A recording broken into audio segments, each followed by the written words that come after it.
नमस्कार, मी कीर्ती गायकवाड. स्वागत आहे आपलं आय न्यूज 28 मध्ये. चला तर मग जाणून घेऊयात महाराष्ट्रातल्या ताज्या घडामोडी. दत्तवाड ग्रामपंचायत कर्मचारी यांची कौतुकास्पद कामगिरी. दत्तवाड तालुका शिरोळ येथील ग्रामपंचायत पाणी पुरवठा नादुरुस्त होऊन बंद पडली होती. पाणी पुरवठा नसल्यामुळे गावातील नागरिकाचे पाणी विनाहाल होत होते. दत्तवाड पंचायतचे कर्मचारी श्री नाना कासार, श्री महातेश पटेकरी, अमित वसवाडे यांनी आपल्या जीवाची काळजी न करता महापूरच्या एवढ्या मोठ्या पाण्याचा प्रवाहामध्ये पोहत जाऊन पाणी पुरवठा सुरू केला.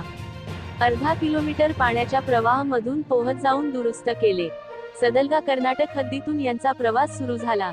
न थकता न हारता यांनी आपली कामगिरी यशस्वी पार पडली. पावसाच्या सरी थांबत नव्हत्या तरी सुद्धा यांनी कशाची पर्वा न करता पाणी पुरवठा सुरळीत केला. नदीपात्रातील पाण्याचा प्रवाह अतिशय वेगाने आहे. ही कौतुकास्पद बाब असून गावामध्ये चर्चाचा विषय ठरलेला आहे. गावात यांचे कौतुक होत आहे.